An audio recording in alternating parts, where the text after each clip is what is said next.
There was a rule on certain South Carolina plantations that outsiders could never make sense of. It didn't concern work hours, cotton yields, or movement restrictions. It wasn't about tools, schedules, or curfews. This rule was oddly specific, almost childish in how narrow it seemed, and yet it was enforced with a level of violence that froze every person on the plantation in absolute obedience. For 73 years, more than 200 enslaved people followed this rule without fail, teaching it to their children the way one might pass down a prayer. Even when the masters fled and the Confederacy collapsed, they still honored it. When Union soldiers arrived in 1865 and asked why everyone continued to obey a rule that no longer had an owner to enforce it, the answer they received was so disturbing that several officers reportedly became sick on the spot.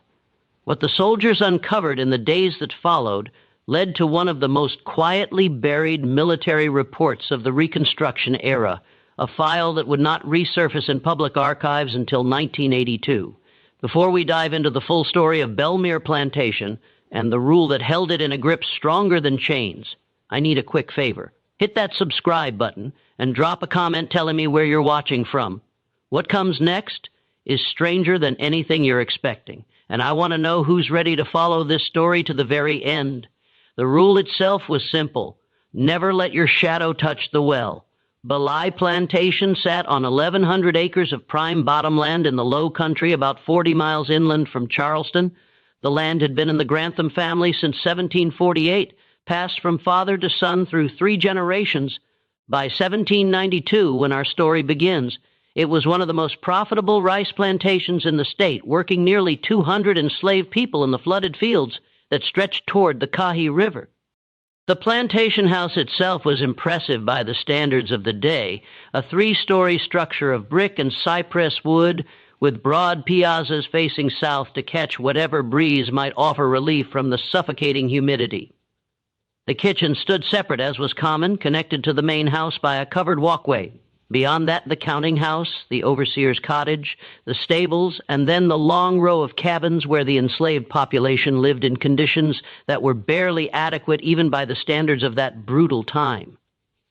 But it was the well that dominated the landscape, both physically and psychologically. It stood in the center of the workyard, exactly 147 feet from the main house, positioned with mathematical precision that seemed odd for such a utilitarian structure. The well was deep, unusually so, more than 200 feet, according to the enslaved men, who had dug it under the supervision of Thomas Grantham himself in 1791.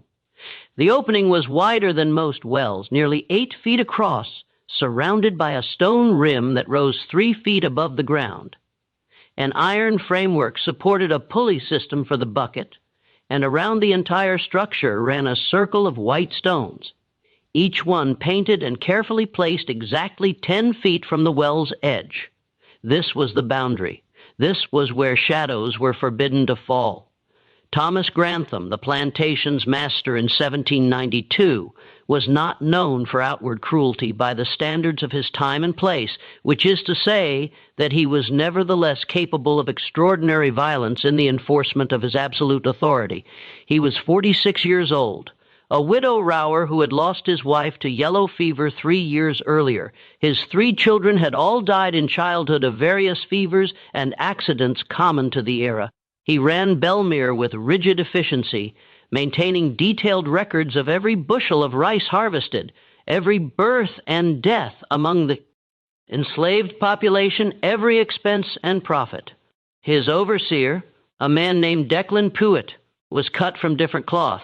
Puett was 32, originally from the Virginia Piedmont, a man who had worked his way up from field hand to overseer through a combination of ruthlessness and a peculiar talent for breaking resistant spirits. He had pale blue eyes that seemed to see everything and a voice that could carry across the rice fields on the stillest day. Among the enslaved population, there were several people whose experiences would become central to what happened at Belmere. There was Rachel, 28 years old, who worked in the main house and had a gift for remembering every detail of every conversation she overheard. Her husband, Isaac, was a blacksmith, valuable enough to have a small degree of autonomy in his work. Their daughter, Judith, was 7 years old in 1792. old enough to understand that the well was dangerous, but too young to understand why. There was also Marcus, 53, who had been at Belair longer than anyone else, who had helped dig that well and knew its secrets. And there was Dinina, 19, newly arrived from a plantation near Georgetown, who had not yet learned all the rules that governed life at Belair. The white stone circle around the well was repainted every spring. The enslaved people assigned to this task worked on their hands and knees with brushes, never standing, never allowing their shadows to stretch across that boundary. Everyone at Belmere knew the rule. Everyone obeyed it, but few understood why. It was Rachel who saw what happened to Dina, though she never spoke of it directly, not for decades. The day was August the 14th, 1792. Rachel remembered because it was the anniversary of her son's death 3 years earlier.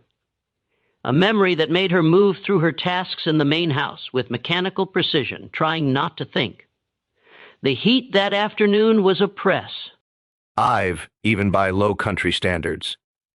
The air hung thick and still, heavy with moisture from the rice fields. Thunderheads were building in the west, promising rain that wouldn't come for hours. Dinina had been at Belmere for 6 weeks. She was quick-witted and strong, but she had a tendency to question things, to ask why when most people at Belmere had learned that why was a dangerous question. That afternoon, she had been tasked with carrying water from the well to the kitchen, a job that required multiple trips in the grinding heat. Rachel was at the kitchen house window shelling peas when she saw Dinina approach the well for her 4th trip. The sun was lowering in the west, maybe 2 hours before sunset, and the shadows were starting to lengthen. Dina stopped at the whitest stone circle like everyone did, and waited. But the sun's angle was wrong. Her shadow stretched across the white stones, falling perhaps 18 in beyond the boundary, touching the stone rim of the well itself. For a moment, nothing happened. Dina stood there waiting for her shadow to move as the earth turned, as anyone would. It was barely a violation, hardly worth noting. Then Thomas Grantham walked out of the counting house. Rachel's hand stopped moving. She watched as Grantham approached the well with the measured pace of a man who has all the time in the world. Pewitt emerged from the stable as if summoned by some signal Rachel couldn't detect. The two men converged on Dinah, who was now backing away from the well, her empty bucket forgotten. What followed was punishment so severe that Rachel turned away from the window, unable to watch, but she could hear it. Everyone at Belmere could hear it. The sound carried across the workyard, across the rice fields, a sound that made birds fall silent in the trees. When it was over, Dinah was carried to the cabin she shared with 7 other women. Rachel was and to tend to her, bringing water and clean cloth. Though there was little she could do beyond basic care, Dinah's back was ruined. Rachel had seen many people whipped before. It was impossible to avoid in her position, but this was something beyond the usual cruelty. This was methodical, calculated to cause maximum suffering while ensuring survival. "Why?" Dinah whispered at one point, her voice barely audible. My shadow barely touched it. Why? Rachel didn't answer. Because she didn't know. But she knew enough to understand that the rule was absolute. Shadow and well could never meet, not even for a moment, not even by accident. That night, Rachel lay beside Isaac in their cabin and told him what she had seen. Isaac was quiet for a long time before he spoke. "Marcus told me something once," Isaac said quietly, aware that sound carried between the thin walls of the cabins. "About when they dug that well, he said they dug for weeks. Master Grantham was there every day measuring, checking the depth. They went down more than 200 feet, Marcus said, and when they finally hit water, Grantham made them dig another 20 feet below that." "Why?" Rachel asked. Marcus didn't know, but he said the water that came up tasted strange, metallic and cold, so cold it hurt your teeth. And he said that when they were down in that hole in the deepest part, they heard sounds like someone talking, but the words weren't English, weren't any language he knew. Rachel felt cold despite the August heat. "Marcus is old. Maybe he remembers it wrong." "Maybe," Isaac agreed, but neither of them believed it. Dinah recovered after a fashion. She walked with a permanent limp after that day, and her spirit was broken in a way that Rachel recognized from having seen it before. She never questioned anything again. She obeyed every rule without hesitation, and she never, ever let her shadow fall across those white stones. But The question remained, whispered in the darkness of the cabins, passed between people in the brief moments when they were out of earshot of the overseer. Why was the rule so absolute? What was in that well that made shadows dangerous? The years passed, seasons turned, people were born and people died, and Bellier continued its operations with mechanical efficiency. The rule about the well never changed, never softened, never showed any flexibility. Thomas Grantham aged but did not mellow. If anything, he became more rigid in his enforcement of the rule as time went on. By 1800, he was 54 years old, his hair gone completely gray, his face lined from years of low country sun. But his eyes remained sharp, and he still walked out to check the well every day, sometimes twice a day, making sure the white stones were properly maintained, making sure no shadows had fallen where they shouldn't. Put remained as overseer. Growing older and meaner, he had married a woman from Charleston and built a small house near the main plantation, but he remained at Belmere every day, from sunrise to sunset, watching, enforcing, punishing. Marcus died in 1803 at the age of 64, which was extraordinarily old for an enslaved person in the Low Country. He went quietly in his sleep, and with him died whatever first-hand knowledge he had of the well's construction. But before he died, he told Isaac something that Isaac never forgot. "The well don't want water," Marcus said in his final days. "That ain't what it's for." "What do you mean?" Isaac asked, but Marcus was gone before he could explain. The enslaved community at Belmere developed elaborate strategies to avoid violating the rule. They learned to calculate the sun's position instinctively, to judge shadow lengths with mathematical precision. Mothers taught their children to be hyper-aware of where their shadows fell at all times. People would W for minutes, sometimes longer, for the sun to move enough that they could approach the well safely. A new practice emerged, something that hadn't been ordered by Grantham, but which he allowed. People began to approach the well only in pairs. One person would watch the other's shadow while they drew water, ready to call out a warning if the shadows started to drift toward the boundary. It was a system born of collective fear, and it worked. For years, there were no violations. Rachel's daughter Judith grew up, became a woman, married a carpenter named Abel. They had a son in 1809, a boy they named Thomas after the master, as was expected.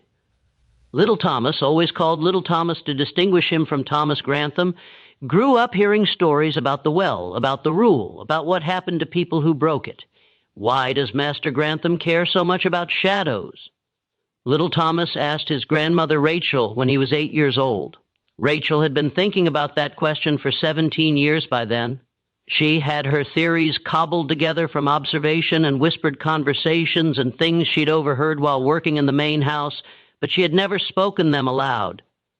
"Some rules," she told her grandson, "they ain't about what makes sense, they about keeping something locked up tight." "What's locked up?" "I don't know, child, and I pray you never find out." But in 1817, that prayer would go unanswered.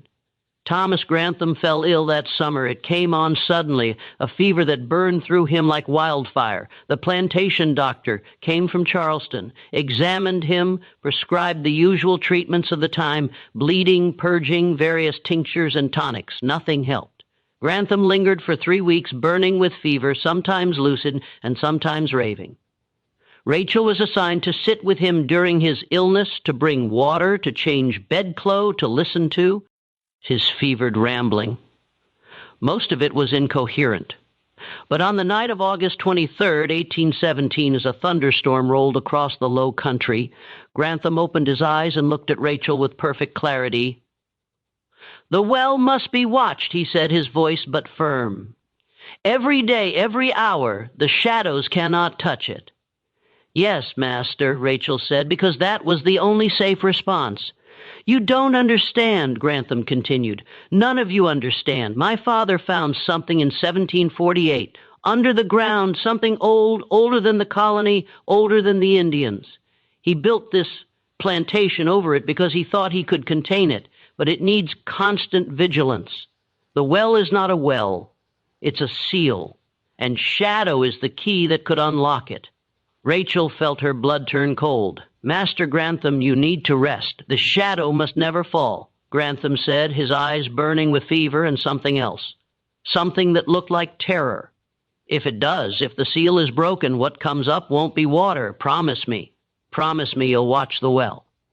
I promise, Rachel said, because a dying man deserved that much, even if she didn't understand what she was promising. Grantham died 3 days later. He was 61 years old. His will, read by a lawyer from Charleston, left Belmere to a distant cousin in Virginia, a man named Robert Grantham, who had never seen the plantation. For 2 months, Belmere existed in a strange limbo. Pwitt continued as overseer, maintaining operations, but without clear ownership. The plantation felt different. The rule about the well remained in force. Pwitt enforced it as brutally as ever, but people began to wonder if it might change under new ownership. Robert Grantham arrived in October of 1817. He was 38 years old, had a wife and 4 children, and had made his money in tobacco rather than rice.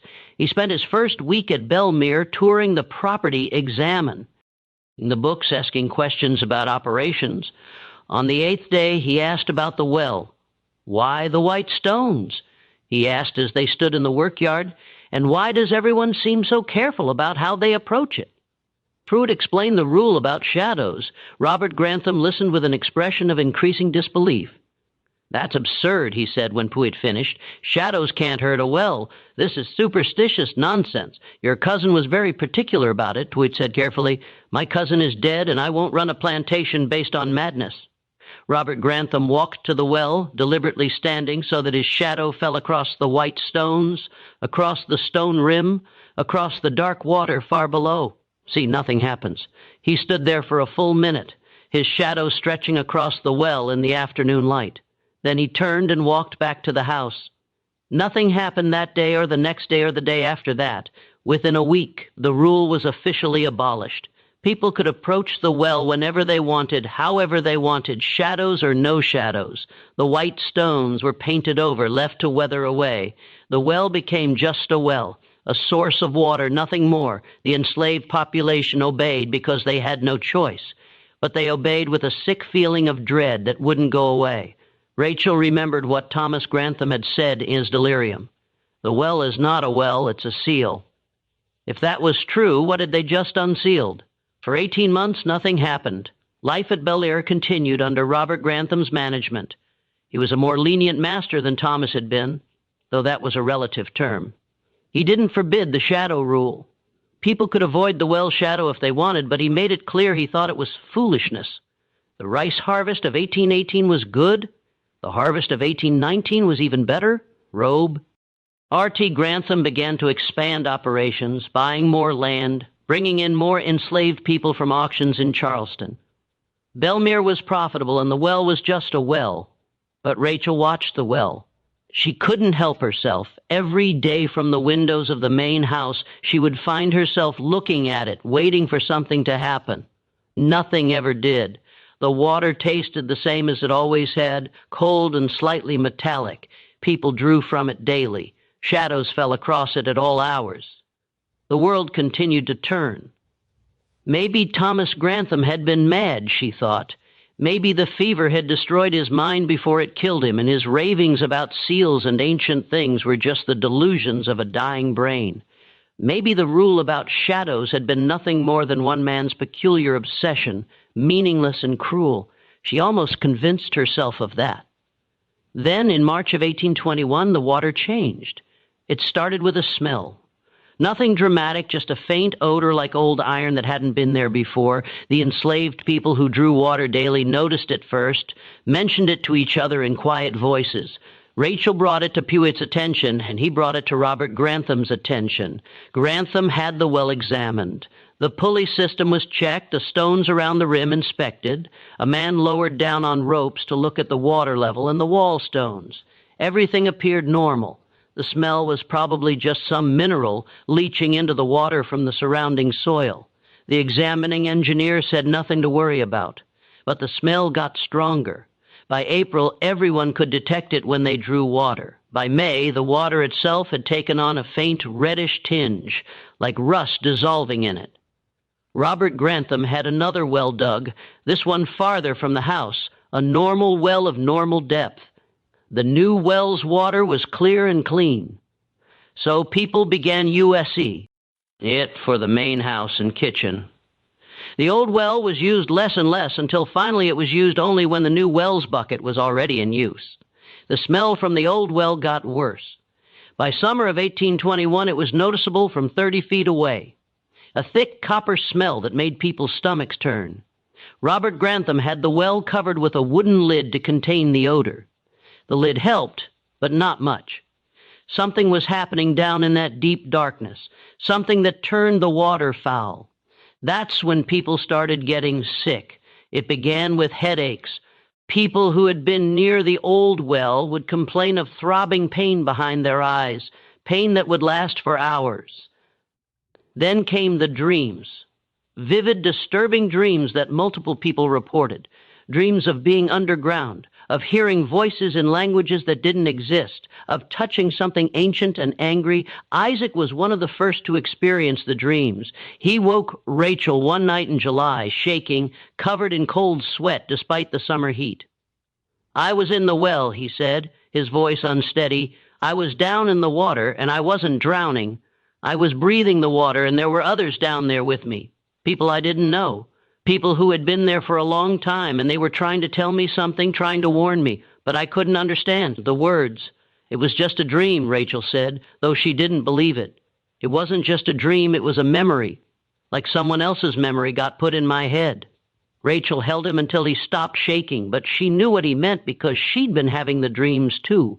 Everyone who had been close to the well was having them, and the dreams were getting worse. By August, Robert Grantham couldn't deny that something was wrong. The smell from the old well had become unbearable. The wooden lid did nothing to contain it anymore, and people were getting genuinely sick now. Not just headaches and bad dreams, but fevers, tremors, a bone-deep exhaustion that no amount of rest could cure. Grantham had a mason from Charleston come to examine the well. The mason, a practical man named Yates, lowered himself down on ropes with a lantern. He got about 50 feet down before he started screaming to be pulled up. When he reached the surface, his face was gray and his hands were shaking so badly he could barely hold his tools. "What's down there?" Grantham demanded. "I don't know," Yates said. "I don't know.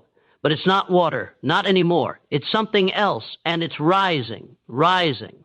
The water level is higher than it should be, significantly higher. And it's not water," Yates shook his head. "I'm not going back down there, not for any amount of money. You should fill that well in.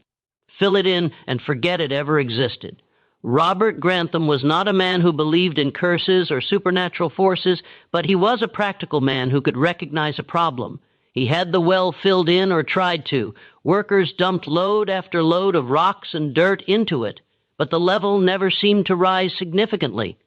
It was as if the well was bottomless, consuming everything thrown into it without ever filling. After a week of futile effort, Grantham ordered the well sealed instead.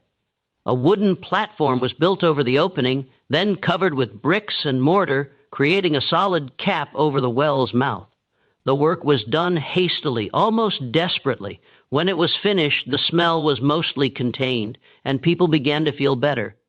For a while, everyone believed the problem was solved. The well was sealed. Whatever was down there would stay down there. Life could return to normal. But in September of 1821, little Thomas went missing. The boy was 12 years old, small for his age, quiet and thoughtful. He had always been curious about the well. Asking questions that no one wanted to answer. Rachel had warned him countless times to stay away from it, even after it was sealed.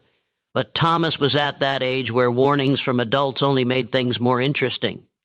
He disappeared on a Thursday afternoon. His mother, Judith, had sent him to carry tools to his father, Abel, at the carpentry shop. Thomas never arrived. Abel went looking for him when he didn't show up. Judith searched the cabins. Soon everyone was looking, calling his name across Belmere's 1,100 acres. They found him at sunset, standing on top of the sealed well. He was facing the main house, perfectly still, his arms at his sides. His eyes were open, but he didn't respond when people called to him. Isaac was the first to reach him, climbing onto the brick platform that covered the old well's mouth. "Thomas," Isaac said, touching his grandson's shoulder. "Thomas, can you hear me?" The boy turned his head, looked at Isaac with eyes that didn't seem to see him. When he spoke, his voice was wrong, too deep, too old, like someone else was using his throat to speak. "The seal is broken," little Thomas said. 3 years of shadows, 3 years of light falling where it shouldn't. The door is open, the water rises, we rise with it." Then he collapsed. Isaac caught him before he could hit the bricks, carried him down from the sealed well, ran with him to the cabin while Rachel rushed ahead to prepare a bed. The boy was burning with fever, his skin hot enough to hurt to touch. For 3 days he drifted in and out of consciousness. When he was awake, he was himself frightened and confused. When the fever took him, he spoke in that other voice, saying things that made no sense. He talked about 1748, about Thomas Grantham's father finding something in the ground. He talked about a network of caves under the plantation, about water that had been old when the world was young, about something that had been trapped and was now slowly waking up. "It needs shadow to rise," little Thomas said during one of his fevered episodes, gripping Rachel's hand with surprising strength. "Light keeps it down, shadow lets it up. 3 years of shadows on the water, and now the seal is cracked. It's coming up slowly, but it's coming up. And when it reaches the surface, when it breathes air again, everything dies, everyone dies. The whole plantation, then the county, then the state. It spreads like water, like shadow, and it doesn't stop." "Hush, child," Rachel said, wiping his forehead with a cool cloth. "You're sick, you're just sick." But she knew he wasn't just sick. She had seen too much, heard too much, felt too much to deny what was happening anymore. On the 4th day, little Thomas's fever broke. He woke up weak, but coherent, with no memory of what he'd said during his illness. But he did remember being on top of the sealed well, remembered hearing voices calling from below, remembered feeling like something was pulling him down, wanting to drag him into the darkness. "Grandma," he said quietly, "what's under the well?" Rachel didn't answer because she didn't know how to explain something she barely understood herself. Robert Grantham, for his part, had had enough. He was a practical man, confronting an impractical situation, and his solution was practical too. He ordered the sealed well destroyed completely. Workers broke through the brick cap, then began demolishing the stone rim, then started excavating the entire structure. The plan was to expose the well completely, remove the stone lining, and fill in the hole with solid earth compacted down in layers. The work began on a Monday. By Wednesday, the workers were exhausted and terrified. The smell that came up from the exposed well was worse than ever, and the water level had indeed risen. It was now less than 100, down when it should have been more than 200, and the water itself was wrong. It was thick, viscous, dark red-brown like old blood, and it moved in ways that water shouldn't move, forming patterns on its surface that looked almost deliberate. On Thursday, one of the workers fell into the well. His name was Benjamin, a young man of 23 who'd been working on the demolition crew. He was standing too close to the edge when some stones gave way beneath him. He fell in with a scream that cut off abruptly when he hit the water. 5 men grabbed ropes and went in after him immediately. They pulled him out within minutes, but those minutes had been enough. Benjamin was alive, but changed. His skin had taken on a gray pallor, and his eyes had a distant look as if he was seeing something very far away. He was breathing, but barely, and he wouldn't respond to anyone. They carried him to the Plantation Hospital, a small building where the enslaved and occasionally injured workers were treated. The plantation doctor, a man named Hughes, who split his time between Belair and 2 other plantations, examined Benjamin and found nothing physically wrong with him beyond the expected cuts and bruises from the fall. But Benjamin wouldn't wake up. He lay in bed, breathing slowly, eyes open, but unseeing for 3 days. Then he died.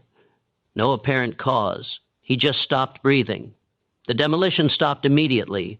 Robert Grantham, finally acknowledging that he was dealing with something beyond his understanding, had the well sealed again, this time with iron plates welded together over the opening, then covered with 3 feet of concrete. It was the strongest seal that mid-century engineering could provide. But everyone at Belair knew it wouldn't be enough. Just when we thought we'd seen it all, the horror at Belmere intensifies. If this story is giving you chills, share this video with a F. Friend who loves dark mysteries. Hit that like button to support our content. And don't forget to subscribe to never miss stories like this. Let's discover together what happens next. The answer came from an unexpected source, a scholar from Charleston who had heard rumors about Bellemere's troubles and came to investigate. His name was Dr. Edmund Cordry, and he was a professor of natural philosophy at what would later become the College of Charleston. He had made a study of unusual geological formations in the Low Country, and he had heard about the well at Bellemere, heard about the sickness and the strange water, and came with permission from Robert Grantham to examine the situation. Cordry arrived on a gray October morning, the kind of day when the sky hangs low and heavy over the rice fields, promising rain that never quite comes. He was 52 years old, lean and weathered, with the careful, observant eyes of a man who had spent his life looking closely at things others overlooked. He brought with him an assistant, a young man named Peter Whitfield, and enough scientific equipment to fill 2 wagons. They set up their investigation in one of the empty storage buildings near the sealed well. For 3 days, they took measurements, examined soil samples, tested the air quality around the sealed structure, and interviewed anyone who would talk to them. Cordry had a methodical approach that reminded Rachel of Thomas Grantham's meticulous record-keeping. But where Grantham had been motivated by profit and control, Cordry seemed driven by genuine curiosity. On the morning of the 3rd day, Cordry asked to examine the sealed well more closely. Robert Grantham agreed, though with visible reluctance. A crew of workers carefully removed a section of the concrete cap, creating an opening just wide enough for instruments to be lowered into the darkness below. The smell that emerged was overpowering. It hadn't diminished at all in the months since the well had been sealed. If anything, it seemed stronger, more concentrated, a thick metallic odor that made eyes water and stomachs turn. Cordry had his assistant lower a thermometer on a long chain. When it came back up, both men stared at the reading in disbelief. 41 degree, Cordry said quietly. That's impossible.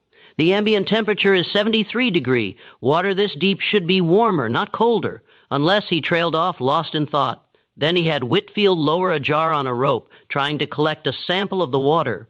The first attempt failed. The jar came up empty, as if it had passed through the water without capturing any. The second attempt brought up something, but it wasn't quite water. The liquid in the jar was thick, viscous, with that same reddish-brown color that had been reported before. When Cordry held it up to the light, the liquid seemed to move on its own, forming patterns that looked almost deliberate, almost purposeful. "What is that?" Grantham asked, his voice tight with barely controlled fear. "I don't know," Cordry admitted. "I've never seen anything like it." He spent the rest of that day running tests on the sample. He added various chemicals, observed how they reacted with the liquid. He examined it under magnification. He measured its density, its viscosity, its response to heat and cold. None of his tests yielded results that made sense. The liquid behaved like water in some ways, but not in others. It had properties that shouldn't exist together, characteristics that violated basic principles of natural philosophy. That evening, Cordry asked to speak with Rachel. They met in the small office behind the counting house, an unusual request, but one that Grantham permitted, curious about what the professor might learn. Whitfield was present as well, taking notes in a leather-bound journal. "Mrs. Rachel," Cordry began, then paused. "I apologize. I don't know your family name." "Just Rachel," she said. Family names were complicated for enslaved people. Some had them, some didn't. Some used the names of former owners. Some made up their own. Rachel had never bothered with one. Rachel. Then, Cordry said, with a slight nod of respect, "I've been told you were present when the previous owner died, Thomas Grantham, and that he said something about what's under the well." Rachel hesitated. Speaking too freely was dangerous, even with permission. But Cordry had kind eyes, and she was tired of carrying the secret alone. She glanced at Robert Grantham, who nodded his permission. He said it was a seal. Rachel said carefully that his father had found something in 1748, something old, and built the plantation over it to contain it. He said the well wasn't a well, and he said shadows were the key that could unlock it. Cordry nodded slowly, as if this confirmed something he'd already suspected. He pulled out a map from his bag, spread it on the desk. It was a geological survey of the Low Country, marked with various symbols and notations. There are geological formations under this region, he said, pointing to various areas on the map that are extraordinarily ancient. Limestone caves, underground rivers, chambers that have been sealed off from the surface for millions of years. The limestone in this area is from the Cretaceous period, more than 65 million years old.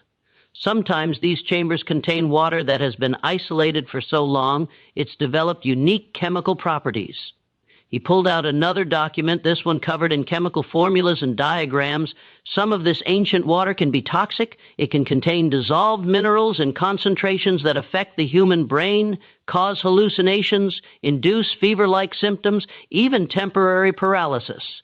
I've documented SIMI, LAR cases in caves in Virginia and Kentucky. You think that's what's under the well? Rachel asked. Poison water? I think Cordry said carefully that there is water down there that has properties we don't fully understand, properties that can affect people in profound ways. The smell, the color, the sickness, even the dreams you've described, they're all consistent with certain types of chemical exposure, specifically exposure to water containing high concentrations of dissolved metals, iron, copper, mercury, possibly others. He paused, choosing his words carefully. But there's something else. Something I found in the historical records that troubles me more than the chemistry. He pulled out another document, a journal from his bag, opened it to a marked page. The pages were yellowed with age. The handwriting faded, but still legible. In 1747, Cordry continued, there was a smallpox outbreak in this region. Very contained, very brief, only about 20 deaths according to official records. But those deaths were all from one specific area, roughly, where this plantation now stands. The outbreak stopped very suddenly, very completely, as if the source had been eliminated or contained. I don't understand, Rachel said, though a cold feeling was forming in her stomach. I think Thomas Grantham's father found something in 1748, Cordry said. I think he found a mass grave. People who had died of smallpox and been buried quickly to prevent spread of the disease, but I think it was more than just a burial site.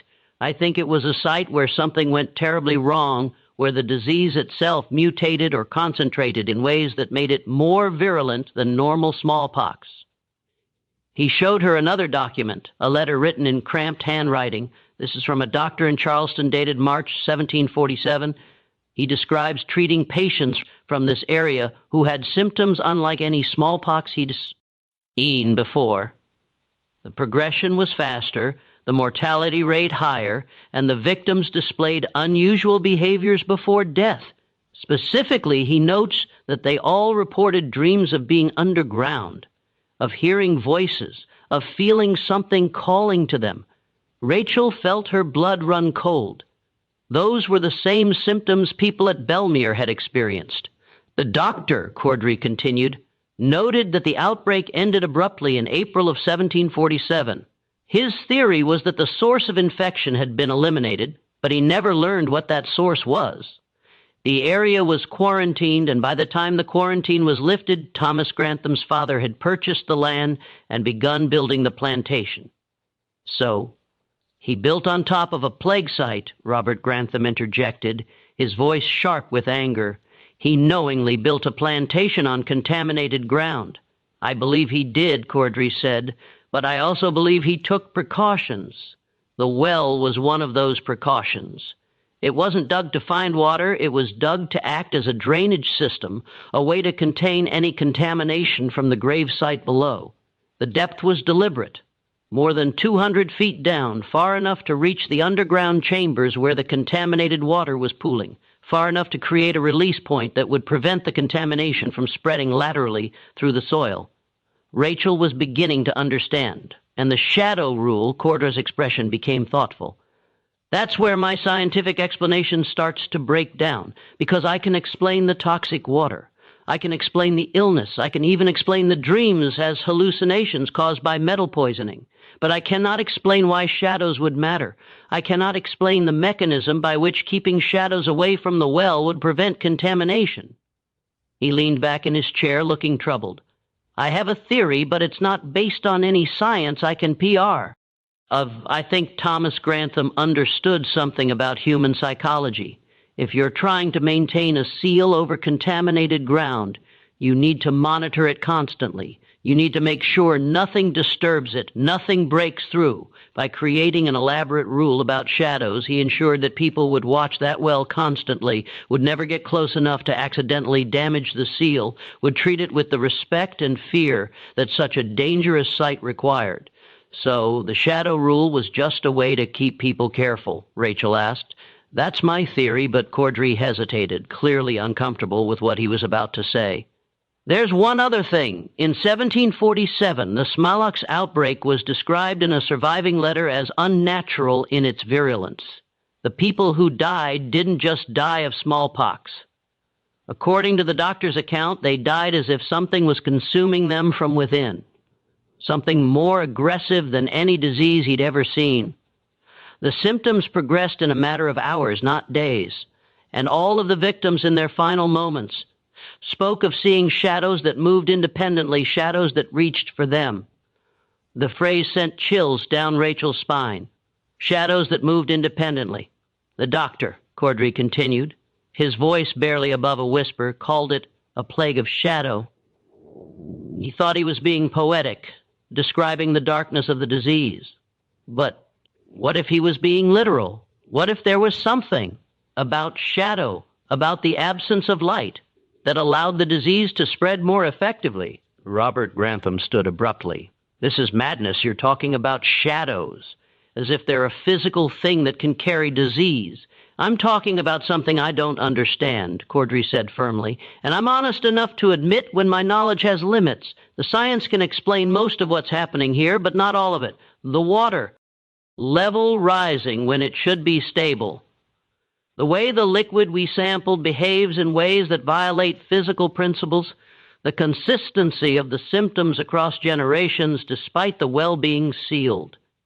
He turned to Rachel. You asked what we should do. Here's my recommendation. Based on both science and precaution, the seal must be maintained and strengthened.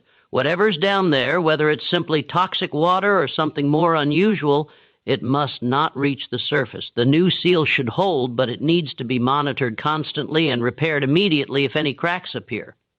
He paused, meeting her eyes, and the shadow rule should be reinstated. I know it seems like superstition, and I cannot provide a scientific explanation for why it would matter. But I've learned in my years of study that sometimes practical wisdom exists before scientific understanding. The rule worked for 70 years. When it was abandoned, things went wrong. That's correlation, not causation. But in the absence of complete understanding, I would rather err on the side of caution. You're asking me to convince Mr. Grantham to reinstate a rule based on superstition, Rachel said quietly. I'm asking you to convince him to reinstate a rule based on observed results, Cordry corrected. Superstition is belief without evidence. This rule has 70 years of evidence showing that it works even if we don't understand the mechanism. Over the next 2 days, Cordry conducted more tests. He had workers dig test holes at various points around the plantation, measuring water tables, testing soil composition, mapping the underground structure. What he found troubled him deeply. The contaminated water was spreading slowly, almost imperceptibly, but spreading nonetheless. The water table across the plantation was rising, and chemical tests showed traces of the same unusual compounds found in the well water. It was as if the seal breaking had released some kind of pressure, allowing the contaminated water to begin seeping outward through underground channels. At the current rate, Cordry told Robert Grantham and Rachel in a private meeting, the contamination will reach the rice fields within 5 years. Within 10 years, it will contaminate the Kahi River. Within 20 years, it could affect drinking water for every plantation within 20 meters. What can stop it? Grantham asked, his face pale. I don't know if anything can stop it, Cordry admitted. But I know what might slow it down. The original well system was designed as a pressure release. By sealing it completely, we may have disrupted that system.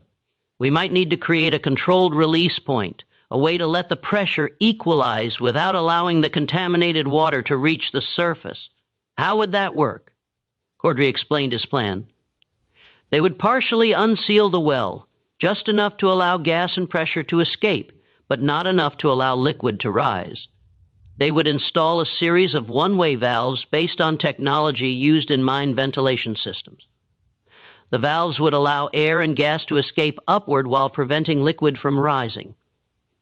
Around this modified seal, they would create a monitoring system, a series of shallow wells that would allow them to track the water level and chemical composition without directly accessing the main well.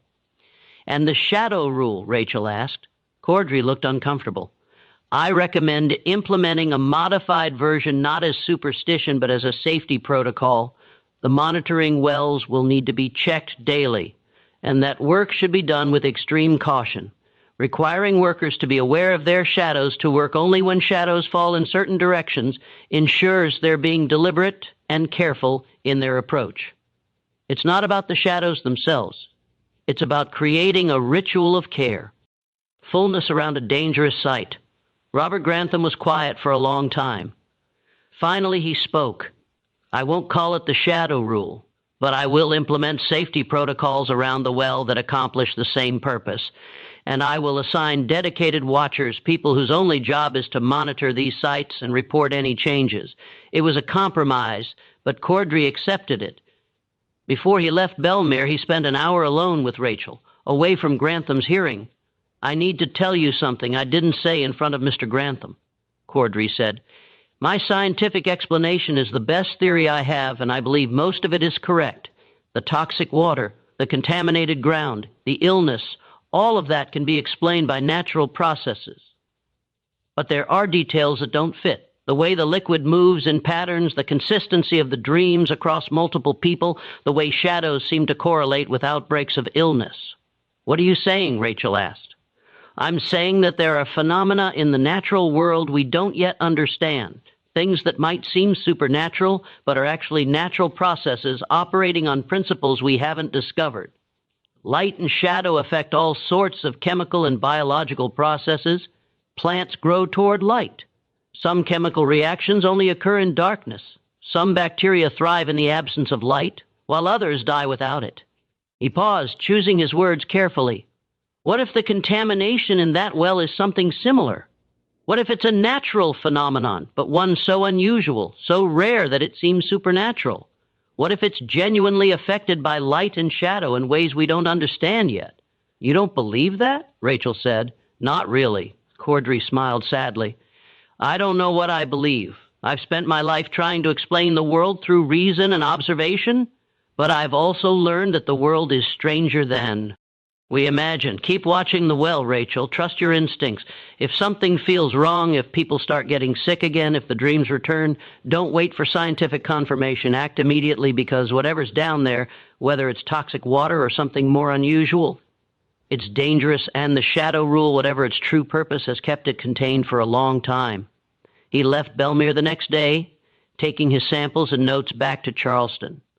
But he left behind detailed instructions for the monitoring system and the modified seal. He also left behind something else, doubt. Rachel could see it in Robert Grantham's eyes, the uncertainty, the fear that he didn't fully understand what he was dealing with.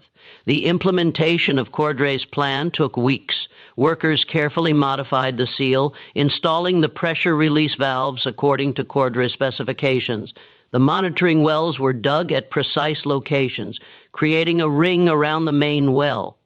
Each monitoring well was marked with white stones, not painted but naturally white limestone that Grantham ordered brought in from a quarry near Charleston. And though he refused to call it the shadow rule, Grantham did implement protocols that accomplished the same purpose.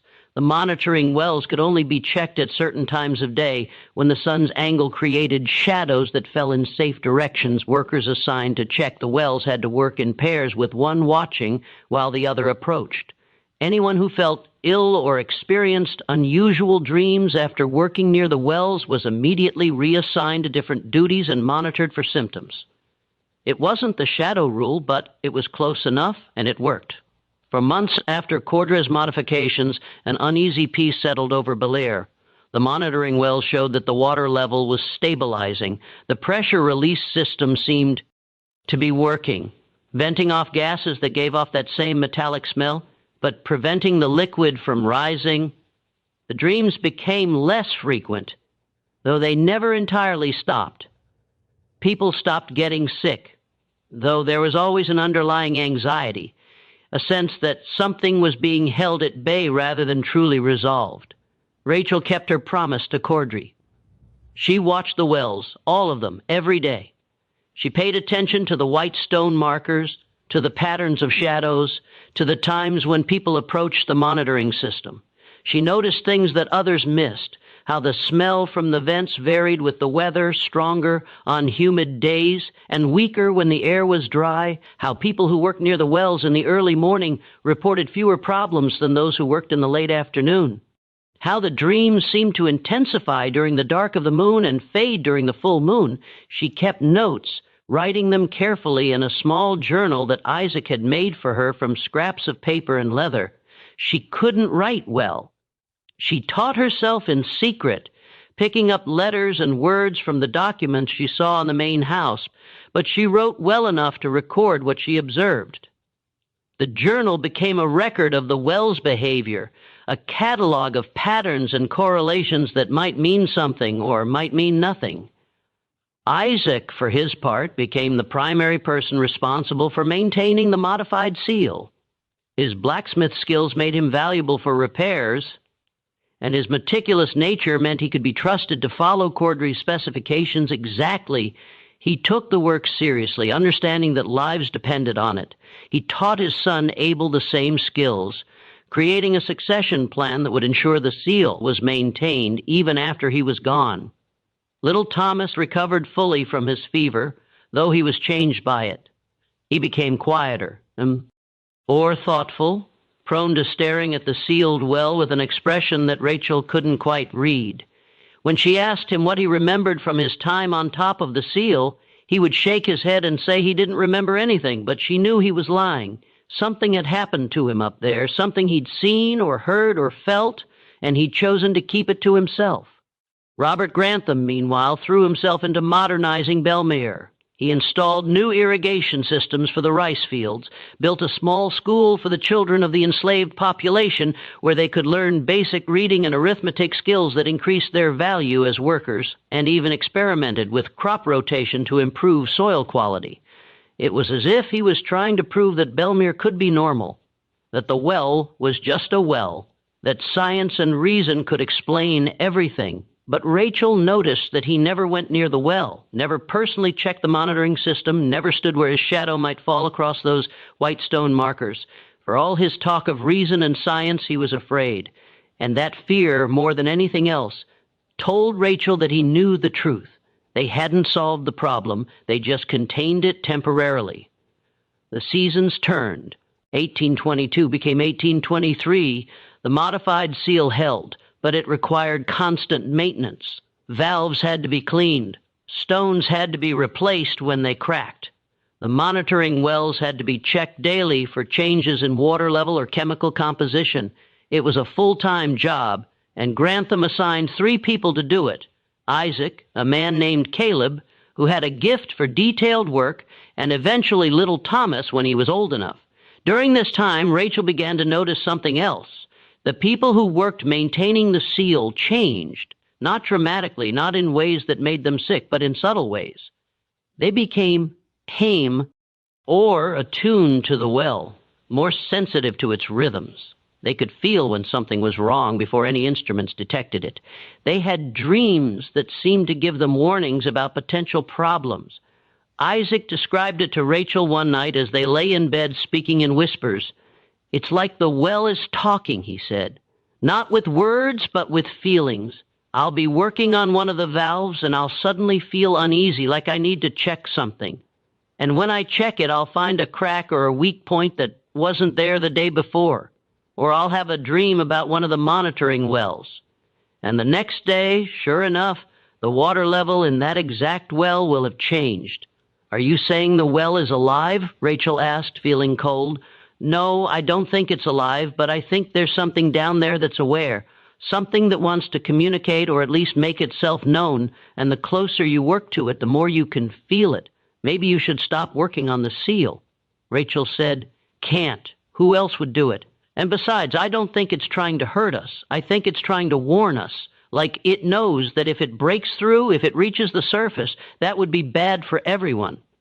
Bad for us, bad for the plantation, bad for whatever's down there too. Rachel didn't know what to make of that.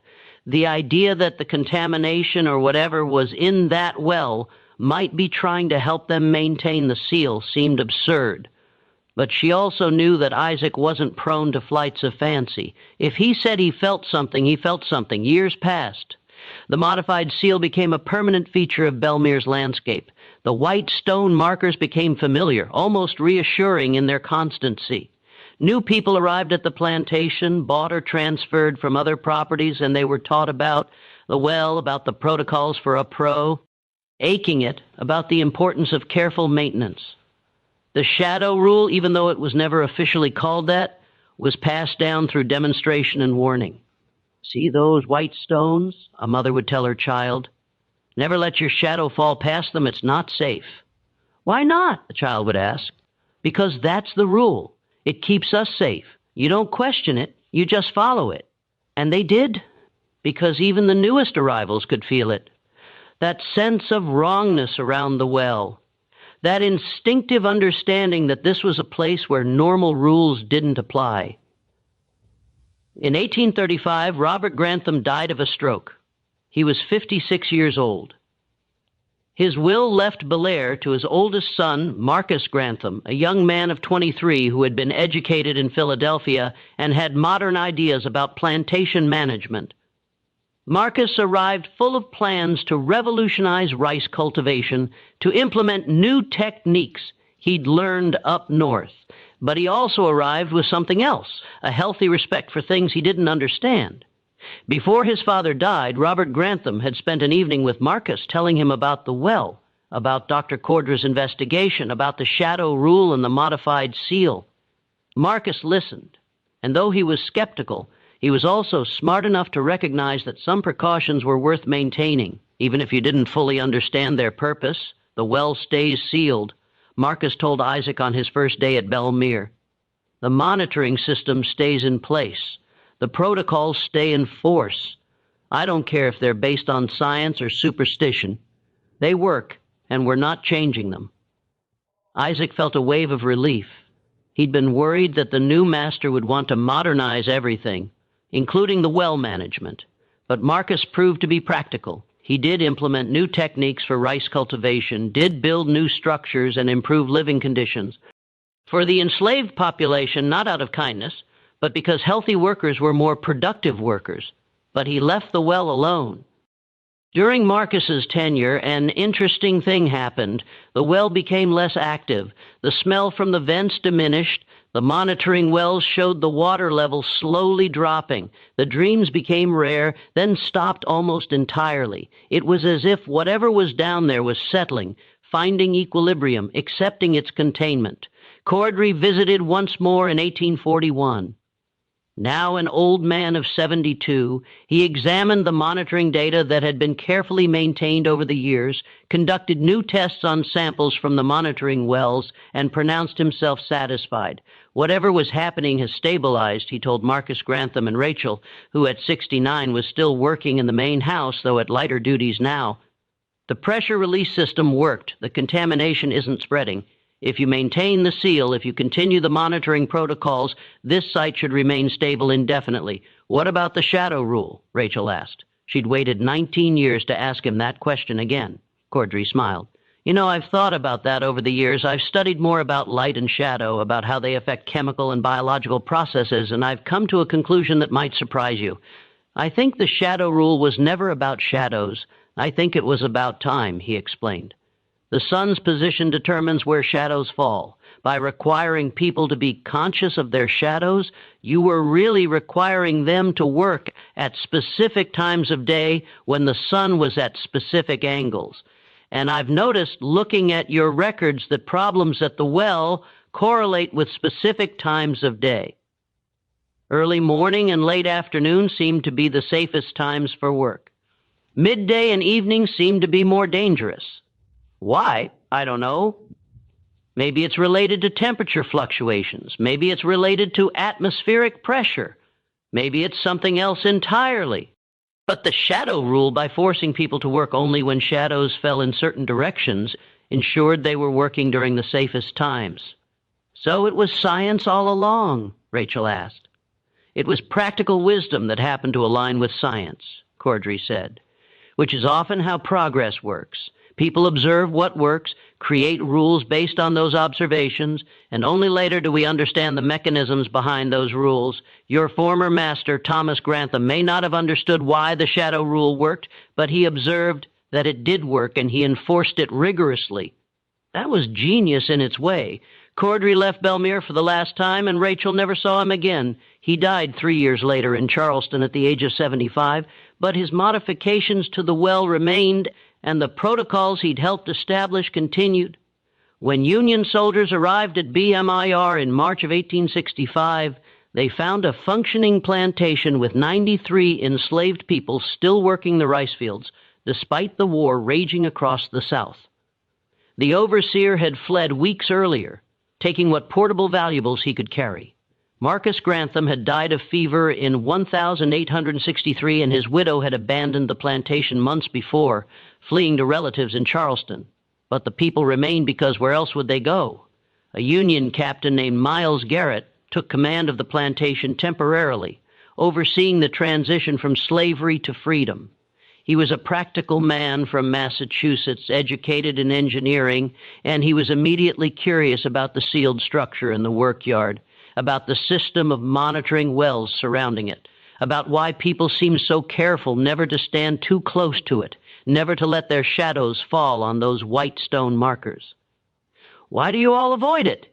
he asked an elderly woman named Rachel, who at 73 years old was the oldest person at Belmere and seemed to be treated with quiet respect by everyone else.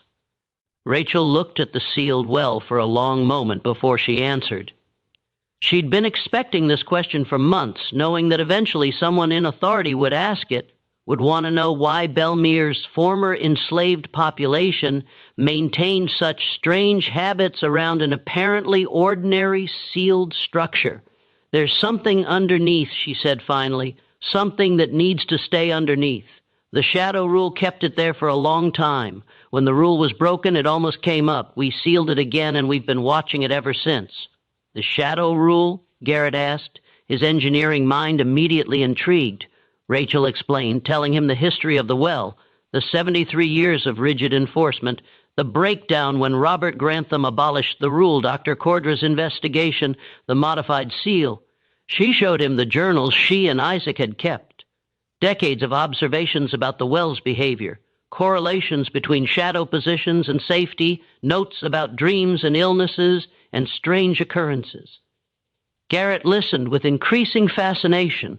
When she finished, he asked permission to examine the sealed well more closely. Rachel granted it, though with obvious reluctance. Garrett spent 2 days examining the structure, taking measurements, studying Cordry's modifications, testing the valves, and monitoring wells. On the 3rd day, he called a meeting with Rachel, Isaac, little Thomas, now 44 years old, and several other people who had been involved in maintaining the seal. "I've never seen anything like this," Garrett admitted. "The engineering is sophisticated, well beyond what I would have expected for the 1820s. The pressure release system is genius. The monitoring network is comprehensive.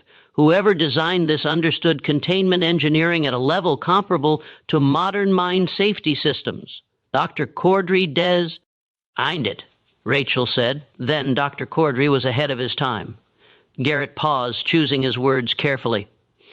"I've read your journals, I've examined the monitoring data, and I've noticed the correlations you've documented between shadow positions and safety. I can't explain them scientifically, but I also can't deny they exist. The pattern is too consistent to be coincidence. He looked at each of them in turn. You're free now, all of you. You can leave Belmere if you want, but if you continue to maintain this seal, I'll make sure you're compensated for your work. And I'll make sure that the importance of this site is documented with the military authorities so that even after I leave, there will be official recognition that this place requires ongoing maintenance. We'll stay, Isaac said immediately. Several others nodded agreement. Good, Garrett said, because I think you're right. I think there is something under there that needs to stay under there. And I think your shadow rule, whatever its original purpose, has been effective in keeping it contained. He kept his word. Before he left Belmere 6 months later, he filed a detailed report with the military authorities describing the sealed well, the monitoring system, and the protocols for its maintenance. He recommended that the site be placed under permanent federal protection with the current residents given legal authority to continue their maintenance work. The recommendation was approved, though it took years for the bureaucracy to catch up. Eventually, the people of Belmere were granted legal ownership of the land surrounding the well with the provision that the seal must be maintained in perpetuity. It was an unusual arrangement, but the federal authorities had bigger concerns in the chaos of Reconstruction, and if the former enslaved people of Bel Air wanted to maintain a strange sealed structure, there was no reason to stop them. Rachel lived until 1872, dying at the age of 80, which was remarkable for anyone of her generation. In her final days, she was surrounded by her family, her daughter Judith, her grandson Little Thomas, her great-grandchildren. She had seen the plantation system born and die, had seen her people go from enslaved to free, had seen the well through every phase of its strange existence. Before she died, she made Little Thomas promise to keep watching the well, to keep teaching the young ones about the shadow rule and why it mattered, to make sure that what had been sealed stayed sealed. You really believe there's something down there? Little Thomas asked her, hoping for a final answer after all these years. Rachel smiled, the same enigmatic smile she'd worn when people asked her difficult questions throughout her long life. Does it matter what I believe? The rule works. The seal holds. Our people are safe. That's what matters. But what do you think it is, really? Rachel was quiet for a long time. Finally, she spoke. I think Dr. Cordry was right, that it's something natural, something old and strange and dangerous, but natural. Ancient water with properties we don't understand, chemicals that affect the mind, geology that creates unusual conditions. All of that is probably true, but Little Thomas prompted, but I also think that natural things can be so strange, so far outside our normal experience, that they seem supernatural. And I think the line between natural and supernatural might not be as clear as we like to believe. Whatever's down there, it's real, it's dangerous. And the shadow rule, whether it works through science or magic or just human caution, keeps it contained. That's all we need to know. She died that night peacefully in her sleep. Little Thomas kept his promise. He continued maintaining the seal, continued teaching his. Children about it continued passing down the protocols that had kept Belmere safe for 80 years. The sealed well at Belmere exists to this day, though the plantation itself is long gone, replaced by residential development in the early 1900s. The well is on private property now, a strange concrete and iron structure in someone's backyard, overgrown with vegetation and mostly forgotten by the modern world. The current owners know it's there, but don't know its history. They've never tried to remove it, never tried to open it, mostly because it would be expensive and difficult, and there's no apparent reason to bother. But if you look carefully at the property, you might notice something odd. There's a walking path around the yard that curves very specifically to avoid the sealed structure. The path was laid down in the 1920s, planned and built by descendants of Belmere's original residents who had purchased the property and wanted to ensure the well remained protected even as the land changed hands over the years. The curve is deliberate, ensuring that anyone walking the path won't cast a shadow over the old well, even by accident. The white stone markers are gone now, weathered away or buried under decades of accumulated soil and plant growth. But the pattern remains encoded in the landscape itself, in the curve of that path, in the spacing of the trees that were planted around the structure, in the way the property has been divided and subdivided over the years, with that one spot always remaining undisturbed. Some rules persist not because they make sense to those who follow them, but because they work. Some boundaries persist not because they're enforced, but because the consequences of crossing them are too terrible to risk. The shadow rule at Belmere was both a cruel and arbitrary seeming restriction that nevertheless served a purpose so important that it served.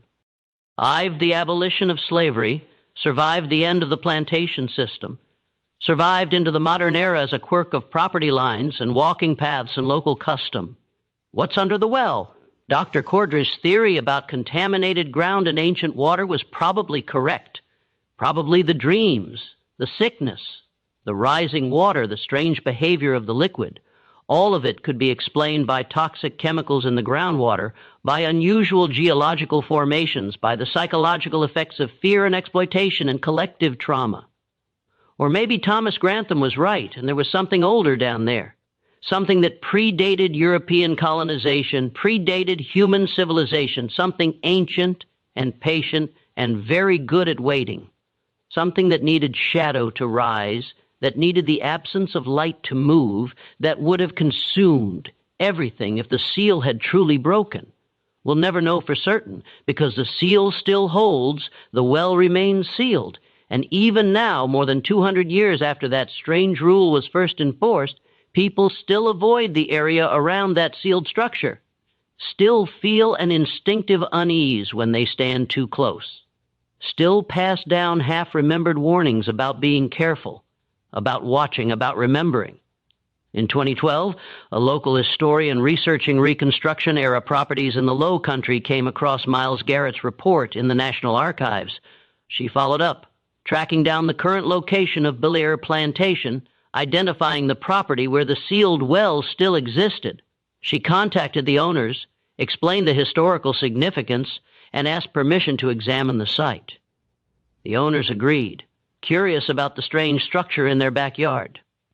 The historian brought in a geological survey team, and they conducted a non-invasive examination using ground-penetrating radar and other modern technique. What they found confirmed much of what Dr. Cordray had theorized in 1821.